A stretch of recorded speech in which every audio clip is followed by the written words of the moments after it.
Hello and welcome. I think we will still get a few stragglers coming in. We've got about 20 attendees right now, so I'm sure more will join in. But my name's Amelia. I'm the content strategist here at Demco.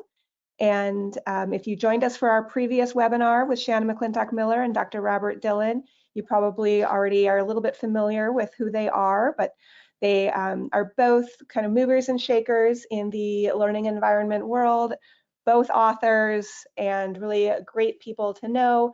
Shannon McClintock Miller is a teacher librarian, speaker, travels around and has some really great ideas on her blog, The Library Voice, so make sure you're checking that out. Dr. Robert Dillon partners often with Demco on classroom interiors.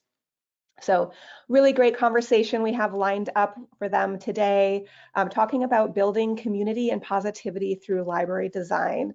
So if you are new to these webinars, if you have to drop off or you join late, we are recording this. It will be available on Demco's Ideas website in about 7 days. Anybody who's registered will automatically get an email reminding them when that link is live. If you miss that email or it goes to spam, you can just head over to the website. It will be available there, like I said, in about 7 days, along with slides and any other materials that we have from this presentation. So we know it's a busy time of year. If you are unable to stay for the entire thing, we still want to make sure you have the content available to you, so not to worry. So that being said, I will hand it over to Shannon and Dr. Robert Dillon.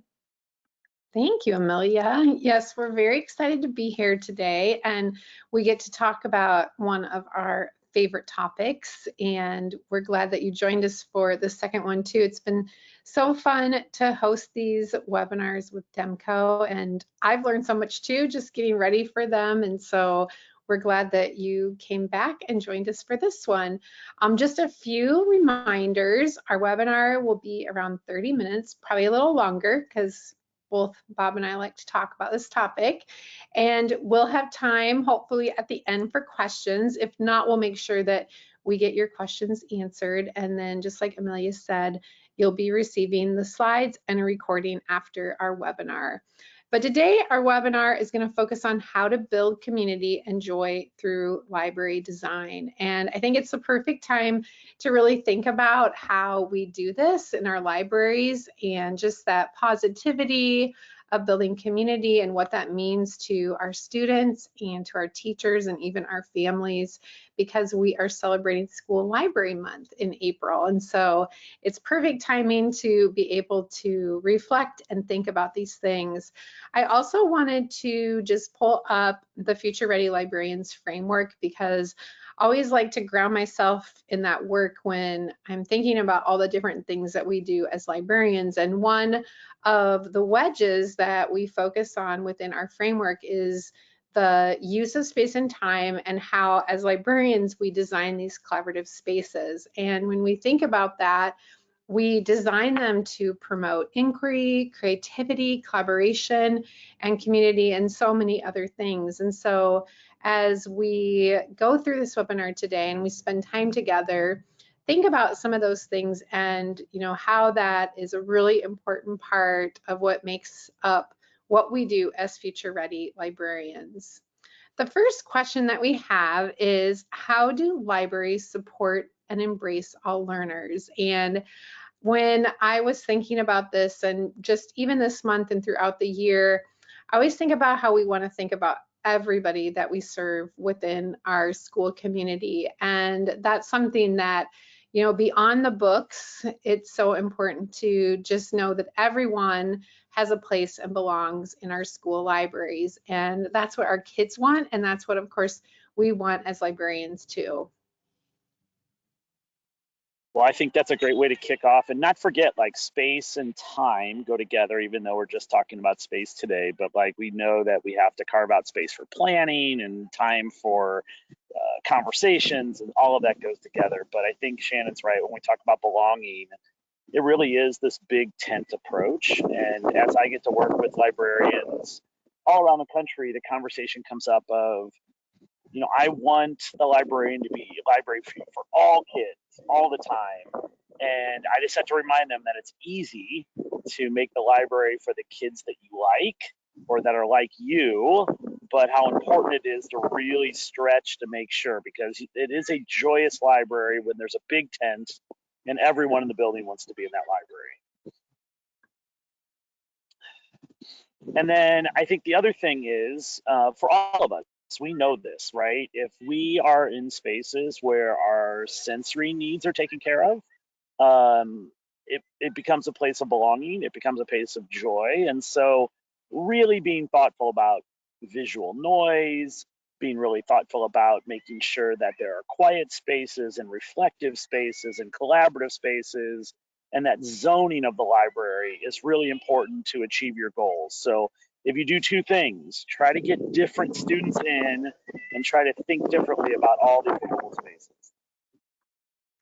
When we think about that topic too, I think about the library that we're building at Van Meter, and this will open up in the fall of 2026, and we have just great plans and these renderings that I absolutely love looking at. And I think about, when we think about like sensory, we've thought a lot about that in our space and how we're going to actually have room in our new space to have places for this. And I think this is so great because we're really thinking about, again, like all the needs of our kids and how we can make a place that they love to come, if it's finding a book or learning or making, whatever they're doing, but also giving them places for this too, which I think is so great.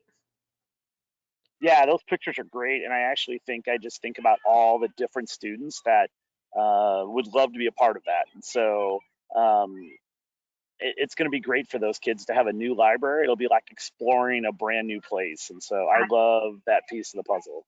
It's going to be so great. Yeah, and then one of the things that, might seem like a little thing, but, if you want to have a big tent and you want everyone to feel belonging, is just making sure that you have lots of different seating options. I mean, many older libraries, you got the big old wooden chair, maybe there's another piece there, but we just want to make sure that all students feel like they can come get a comfortable place, and that there's a place to read and a place to think and a place to talk. And so those might be different places, but the furniture that's available now really does help, and all folks, all body shapes and sizes. And so I know that your library is going to have some of those pieces in there as well. Yeah, and I think about that like for our kids in our library, but even in our classrooms. And when I saw the pictures again and I saw the different space, like even these steps, even though they will serve a purpose that kids can get down, of course, to the lower part of the library, they also have cushions on them and students can sit or they can lay, they can sit on the floor. And I love the little cubbies where the girl is eating the apple, because even a child in a wheelchair, or if they had a walker, they can also use those places, those spots to find something. And it's really neat because on the steps you can kind of see it, that they've used that even to make even slanted cubbies. And so it's going to be great to provide, all different kinds of places, no matter who you are or how you want to get comfortable in the library, and just join in on the community there too. Another thing. Let me just jump in there, Shannon. I just think that, like, we think about like body shape as being, it can just be a day-to-day thing. Like, I'm sore, I don't feel comfortable in that chair, or I sprained my ankle last night on the track meet and it's hard for me to get into the library. So thinking about all those permutations about what can be just a day-to-day thing is also important. I know, I really like this too, going back to this, where you can see that they can get to it too from like the ramp on the outside or use the steps. And this is something that, when we think about it, like even though there's going to be, kind of a hallway that goes through, I absolutely love what they've done, because again, we think about, just wanting the kids to be here and wanting them to have a place that they can come no matter what. And so I think that will be really kind of a tribute to that too, in getting kids to the library. The next thing too is, when we think about our library spaces, is being able to just bring lots of different passive programming opportunities to our library and to our kids. And when we talk about passive programming, that just involves like activities where we can have them open, where kids can come and they can do things that they choose to do. If it is doing a stick together poster, or maybe there's an activity. I love this, where the kids are in Iowa City, they are drawing pictures for Black History Month on the windows, and maybe they're even doing like a bookmark, and they can do things without a lot of guidance. One thing I love to do is to get them in to do things like a this or that box, or even a would you rather. And the minute that you get them in your library, you've hooked them, and chances are they're going to stay and want to do more things. And so I wanted to just put a couple slides in here. I love going to Demco and seeing all of the new like stick together posters we can get. We have a hallway outside of our library where we probably have at least a dozen, maybe even more, of stick together posters that we've done in the library and the classrooms this year.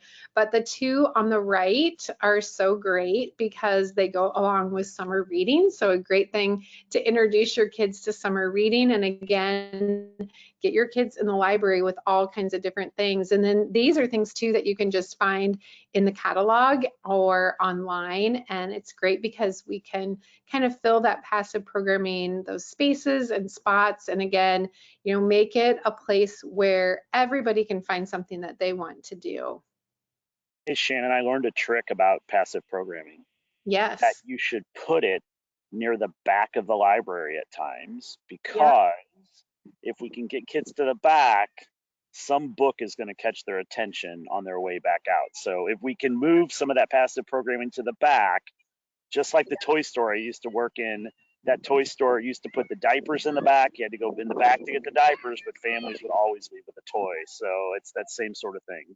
It's kind of funny because in our new space, our maker space is towards the back. And we actually talked about this in our planning meetings with the architects, that we will have the kids in the front of the library with their teachers, or if it's us like co-teaching and collaborating, but then getting them, again, just like you said, through passive programming, or even getting them to our maker space, it's towards the back of the library. So I love that you said that. So the next thing is, how do we create an uplifting atmosphere in our libraries? Yeah, and one of the things when I get a chance to design libraries, and sometimes it's like, hey, we're not getting any furniture, but what can we do with what we have? One of the things we try to do is come up with this kind of coherent color palette. And it doesn't mean you can get there in a day or maybe a week or a month, but the idea that when you come into a space, it seems like color has purpose and intention. So often that's a base color and a couple of highlight colors, but it's not every color of the rainbow. Sometimes that's hard, but that's what we should be pursuing, I think, when we think about uplifting, is that we are thinking in a color palette for sure. Well, and when you put this slide in here, Bob, I thought of our library, and we're right now in a library space that, of course, we're going to move into a new one. And when we moved into this space, it was the old music room, and it was pretty bare walls. And we had the orange carpet and the colored chairs that went all together. But we have added, adding color and adding things that make kids feel like comfy and welcome. And it really does make a difference. And when I look at our library and I think about things like, we put up these rainbow curtains and we had to add these partitions, and I remember having the conversation with my superintendent on what color we wanted them to be. And so we put this green, again, to kind of go along with like the chairs and the feeling that we wanted. But it does make the kids, and it does make, I think, your library just really stand out, and just ties in everything that we want to accomplish, when it has to do with them feeling a certain way in our library too. Yeah, student work and art and books will be all the extra color you need in a library. So you can have a very coherent color palette that isn't super bright and super all the colors, because you'll have plenty of color in your library.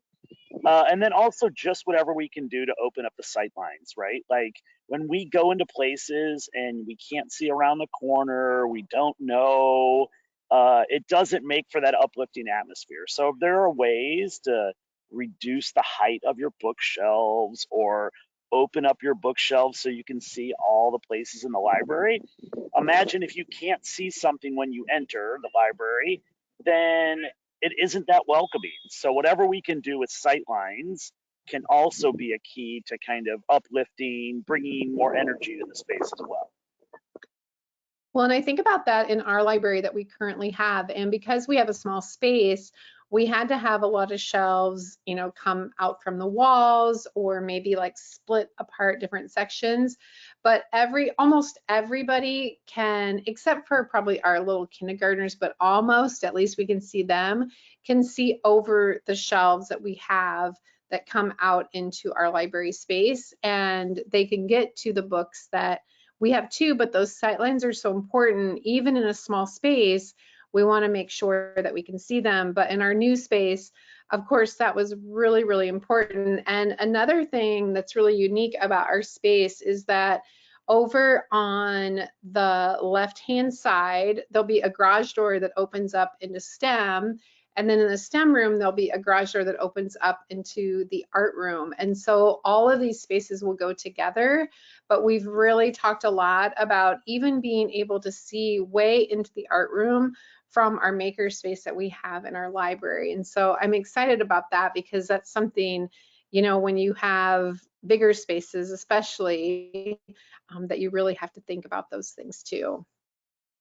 Yeah, and it's tough sometimes. Sometimes our libraries are so tight with space that the sightline thing isn't doable. Sometimes can mean like move one thing, and that's Yeah. about all we can do. But one of the things that we can do to recapture space sometimes is just get an accurate assessment about what spaces in the library are just for the librarians. Sometimes they're the right amount. Sometimes we don't even know. Sometimes we should ask students. But if we can reduce librarian only space, sometimes it opens up the library to do some different things. And so just encourage everyone on the webinar to like really get a sense like how much of your library is just for you. Is it all of the circulation desk and the table and the cart and the whatever those things are? Maybe you need all that, but maybe it's happened over time and maybe it's just momentum and inertia. So if we're looking to open things up, be uplifting, be more coherent, sometimes we need to just at least take an honest look at librarian only space. Well, and I have thought a lot about that, and I've never had a circulation desk. I've been in 3 different spots in our school over the last 19 years. And even in our new library, when we were talking about that, because even though we're going to have extra space, it's not a super, super giant space. And so our circulation desk is what's being circled here, and it's outside of a workroom, which I'm so happy to have an office. So whatever size it is, I'm super excited about. But even our circulation desk is going to be on wheels. We can move it. We'll have portable stations for checkout, 2 of them in different parts in our library. And so really thinking thoughtfully about, you know, everything will be on wheels and how we can, if we have more space for our kids and for activities, we can move that too. I'm grateful for that. Another thing that you want to make sure that you're doing in your library is just being able to find reasons to celebrate big and small things. And in our library, we're always, you know, trying to grow that community that we have. And it's important for us to think about special events that are going on, what we can bring to our library, how we can make room in our library and the programming that we're doing to welcome these activities. I love looking at the Demco calendars to pull out some ideas. They have one every month for elementary and also for our youngest learners too. And so these are really great to be able to look at. You can find them in the Demco ideas and inspiration part. They have out so far too the May and the June calendars, which I really appreciate being able to share those even with our families, because we're getting ready in the next month to get out for the summer, so you can check those out. And then also just celebrating, like this month we have School Library Month, and as I mentioned earlier, all of April we celebrate not just what we do as librarians, but we celebrate our libraries for our kids. And one thing that we're doing at Van Meter this month is an activity that we're tying in a little research with our Pebble Go, and then this great activity with Book Creator too. And so you can find a link in this slide to do this activity. But what a great thing to put in your library, post it up after they've done it, print it out, put it in your hallways, and even share it digitally too, if it's in a newsletter or something that you want to share. It's great because in Book Creator, you can even make like a library of what the work has been done by your kids and then put a QR code up. So great way to celebrate and just keep that going throughout the year too.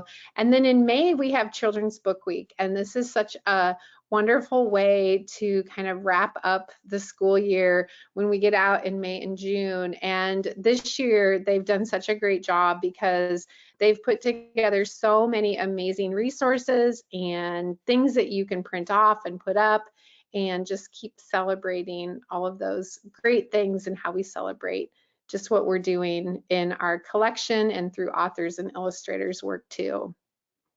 The next big question is, how do we build and foster collaboration in our libraries? And again, I just want to reflect on the framework that we have for Future Ready Librarians. And collaboration, it shows up in a lot of different places within our framework.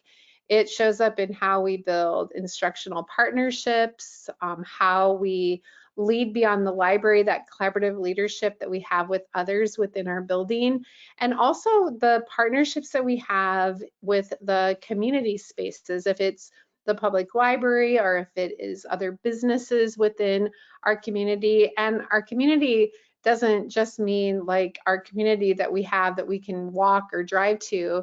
Our community could even mean global, or maybe it's a digital way that we connect our kids. And so thinking about all these ways that we make connections in our school library is just so important.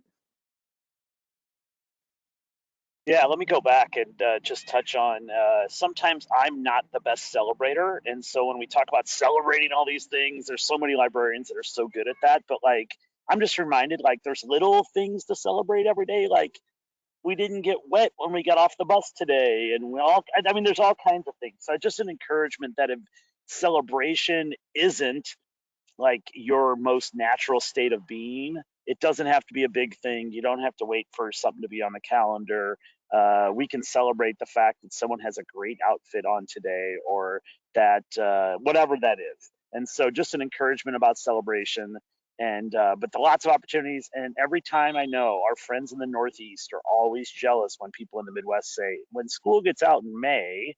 So I'm sure there's somebody on this webinar that was like, yeah, our last day is like June 20th. And so I know that's reality for some of our friends. So I don't want to like act We like go these back in August though. Yeah.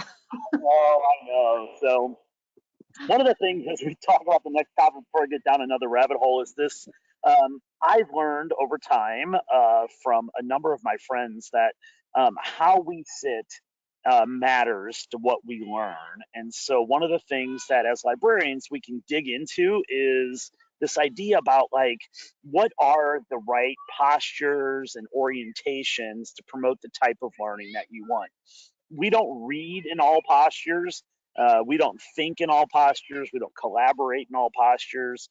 And so making sure that you talk to your students about that, make sure library even more of a place where kids feel like they belong, because it's okay to stand up. It's okay to sit down. It's okay to be in a certain chair because they're doing a certain thing. So try to link posture and orientations to the activities that are happening in the library. And students truly do need explicit teaching around this. So if this isn't something you're already familiar with, go ahead and dig in. And then the other is, I find that libraries that are hubs for teachers and teacher collaboration and teacher learning is such a great way to model for our libraries. I know that when teachers come to libraries and kids look over and they look, adults are also reading, adults are collaborating, adults are discussing at the whiteboard. They see those as lifelong activities, and they're more apt to do those at your library. So encourage your teachers to use your space informally. Sometimes our teachers actually just need to be invited in more often. You can come do that here. You can come do that here. The list goes on, but sometimes our teachers need to hear that. So they'll use your space even to a greater degree. Well, and I find that, even when we think about like everything that we do and what we can add to our schools, that the collaboration is one thing that like schools shouldn't be able to live without when it comes to your librarians and your library. And it's great, even though, I don't have a great big space or even just a space to be able to collaborate like in a quiet spot. I love it because just as you said, Bob, it's great for our kids to be able to see that. And so I have a little sign, and this is just in our library collection, that says, "Welcome to the collaboration space." And this can be a space that teachers can come. You see the coffee pot in the picture, but even kids can even ask, like if they have a project and maybe it's somebody that wants to just meet up one-on-one after school, and it can be a spot where we not only collaborate as teachers, but through that modeling, we're able to bring our kids in and have really thoughtful conversations too. And again, back to that space of being able to really think about like all the different spaces in libraries, but don't forget to all the spaces that you have within your school to be able to collaborate too. And I love going to our classroom teachers. I love being able to go, even if it's maybe an event at night where you're collaborating with your families. And I'm really lucky at Van Meter right now. Part of this project that we're doing, it just happens to coincide with a project that we're doing at our public library. And our public library and all of our facilities for our town are taking over an older building and they are renovating it. But it's great because we're working with the same architecture firm. And so this morning I had an exciting meeting with our public librarian and myself and the firm and people from our city to even think about like how we're going to have things that will look the same. Maybe we have even like the same bins that our kids look through books. Maybe we have something where we can open up a space for book club at the public library and bring it over from our school. We're about 3 blocks away. And so it's great because our kids can even walk to our different spaces. But I love that it will bring our public librarian more to our school and also me more to our public library. So that collaboration is really going to just be so exciting and meaningful and make a huge impact in our community, not just in our school, but throughout our community too. Yeah, that's going to be great. And we've had that same kind of balance.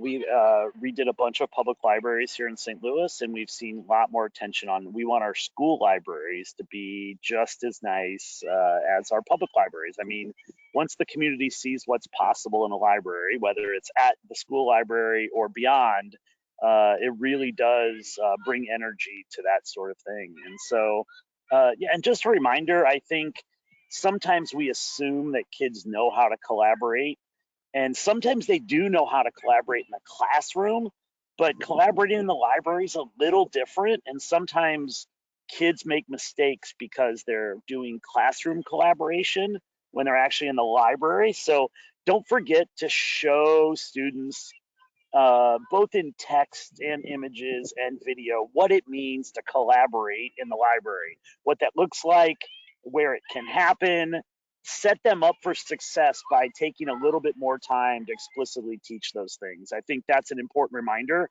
that there's library collaboration, there's recess collaboration, there's classroom collaboration. They're all just a little bit different. And the last thing we want to do is have our students get in trouble because they're doing a different type of collaboration. Yeah. And sometimes our space, our library, is the only place where students that are doing projects actually can store them overnight. And I know that we don't want to use our libraries as big storage facilities, but if we can allocate space for kids to collaborate, have their projects, take them back to class over time.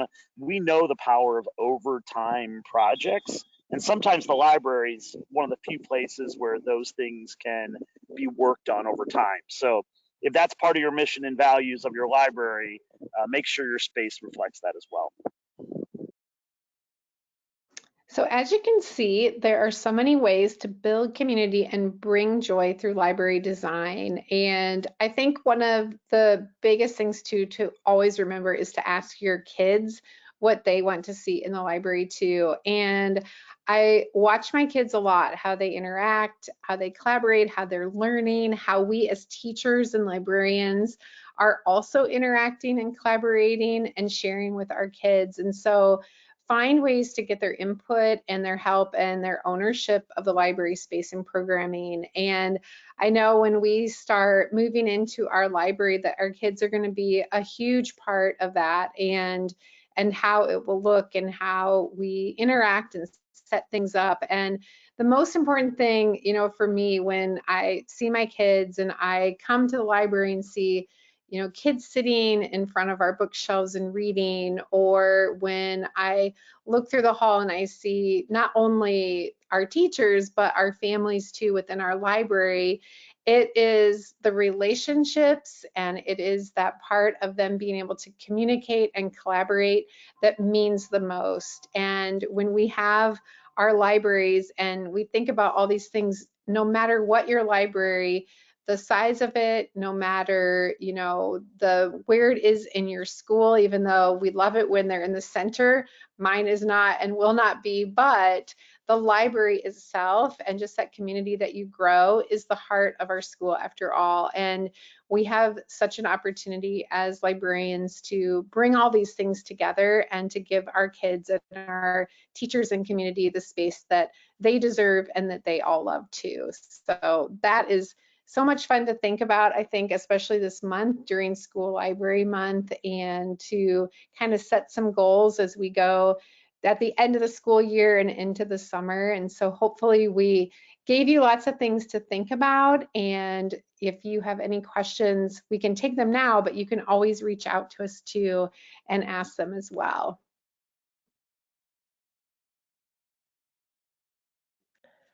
Wonderful. Thank you to both of you. I'm not seeing any questions in there just yet, but we will hang out for a minute here or two and see if any pop on. If you're listening and you see the little question box, feel free to type it in there for Shannon or Robert, and we can ask it. If you are not comfortable having it read aloud, you can always send one of them or us at Demco a message after the fact, and we can get you set up with an email response.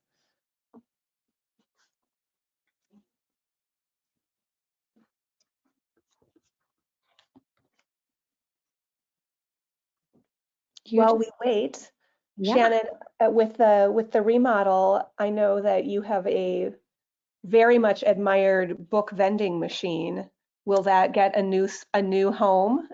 So we've talked about that, but the neat thing about where our vending machine is it's up by our office. So it's up by when like our families where they walk in to our building. And so we're still like contemplating like that special thing, because the kids come, everybody gets a token on their birthday. And so they get it from our principal, and he has the tokens in his office, which is kind of cool because then he can interact with all of our, you know, 600 kids that we have in our elementary. So we're still thinking about that, but It's so cool. That's such a big hit. This was the first year we had it, and it has been just so fun. It doesn't matter if they're our 4-year-olds in preschool, our fifth graders, you know, they love it. So, and the teachers get one too on their birthday. I know I got to use one for the first time. They're super cool. They're so They're, cool. they are super cool. It's such a neat thing, and I love seeing just how excited the kids get. It's really Yeah, when fun. you talk about building positivity, that seems like one of those like little things that just kind of is you can't wait to go home and tell someone about it. I know, it's been so great. I know here in Madison we have, I think, world's only mustard vending machine at the Mustard Museum. What? So, I gotta so when come. I need to get my kicks, that's where I go. I love it. I don't even like mustard, but I would like to see what that looks like. So you have to send me a picture next time. Okay, I will. I will. Love it. Okay, we just got a question come in from Jenny who says, I'm also getting a remodel over the summer. I'm thrilled. So that's awesome, Jenny. We're really excited for you for that. She says, thanks for the ideas and inspiration. My big focus is going to be getting the teachers in to collaborate with me. Do you have any ideas for projects or little things to get the teachers engaged? So many things, Jenny. Well, number one, I write a lot about this on my blog too. And collaboration, you know, one thing when I first started at Van Meter, I just remember being given, like, I had just started my master's program in library science, and I was already a teacher, but I had no idea what I was doing. And after a week or so, like, I just went to the teachers and I asked them what they were doing in their classrooms. And I always think of, you know, ways that I can tie in, I can support, I can like enhance or make things even better, you know, bring resources to their curriculum and what they're doing in their classrooms. And so I would start there, like having those conversations with your teachers. And it could be as little as, you know, finding a really great, like, new narrative nonfiction to read, or maybe it's a little like maker activity that you can do, a little STEM activity with one of the topics that they're doing.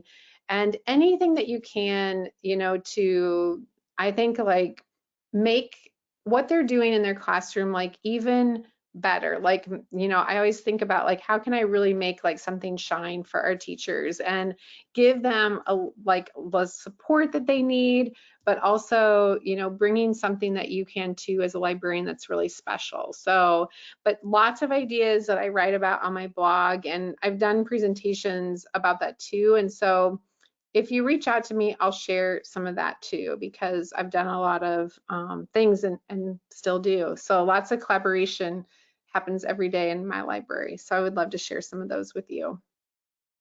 Yeah, and just a reminder, you've thought a lot about your design. You've probably talked to yourself a lot about your design. Don't forget to talk teachers through your thinking, right? You have this new space, it's been redone, you have all these ideas. They get trapped in your head. Even if you think you've talked about them, you haven't talked about them enough. So you can do that by tours, you can do that by video, you can do that by bringing folks in the morning and just talking about micro environments in the library. But don't forget to unpack your excitement about your new space and the redesign. Yeah, I think that's such a great tip, because I remember, like, when I first came to Van Meter too, like, teachers had never collaborated. Like, it was like totally new to them. And so making sure that you tell your teachers like what that can look like I have this space and I want to collaborate, or can we co-teach together? Can we meet up, you know, as a grade level team, like during one of your PLCs, like, so, you know, getting yourself in there. And one little tip that I have too when it comes to collaboration is, don't feel like you have to do it all at one time with everybody. Like, find a grade level team or a teacher or two that you already are close to or do things with, and do something awesome with them, and it will spread like wildfire after you do that, because other teachers will see what you can do and the difference that you can make and how you can support them. And so it makes it like so much more manageable. Like, I'm never teaching, I'm on a totally flexible schedule. I'm never teaching like all of our grades in preschool to 12th grade at the same time. You know, I might have several projects going, but to collaborate with everybody is very, very hard. And then you can't do it really, really good, right? And so kind of as you get going, you'll find those pockets of places that you can collaborate different projects and time of the year, and then you can, you know, work on that and grow those relationships. But start with like one or a grade level first, or one thing that you can do, and then get good at that, and then other people will see that too, and how collaboration can be so beneficial for them too. Yeah, coalition of the willing, right? Coalition of the willing, and go deep. Yeah.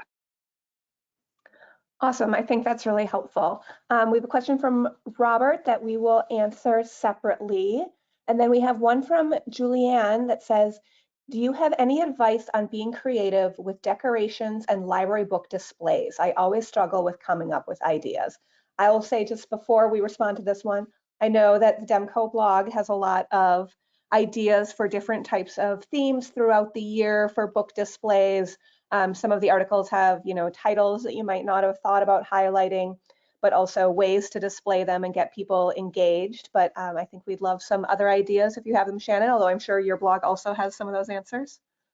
Yes, and Before Shannon gives her great ideas, do things that are sustainable. I think sometimes I run into librarians and teachers that have displays and this, and they feel like they have to change them every week and every like, and it's so big and time consuming. So whatever you design, make it sustainable, that you can actually keep up with it and do it at high quality, and it doesn't become a burden, because that's the one thing that'll sink you for sure. Great suggestion. I also think it's a good opportunity to bring in like a student advisory board or student helpers and task them with that. But well, and like Pinterest is a great place to look. You can go on Canva now and you can put in like anything that you might be thinking of, and you can, you know, you don't have to reinvent the wheel. One thing that I love is, and just like you said, Amelia, is student help and student art. Ask them, you know, you don't have to do all of the displays by yourself. Like that can be something that your kids can help with. And when I do a display, like it might stay up for a long time. Like do something that is like evergreen. A few years ago, we did one where, since we're Van Meter, it sounds really good to say Van Meter readers. And so I took pictures of every staff member with like their favorite book.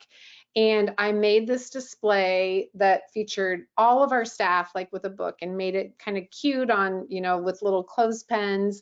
And then it was such a hit that we actually did that for every student in our building. They brought their favorite book. I did a little Polaroid like picture in Canva. We made it into just like a little picture, and we stuck it onto every student's locker that year. And that took us through the whole year. And so kind of thinking of, you know, creative things that you can have, you know, be up, because time, we have so many things that we do as librarians. That was really helpful too. But yeah, so things on Demco, I'm glad that you said that, Amelia, because there's so many great ideas there too.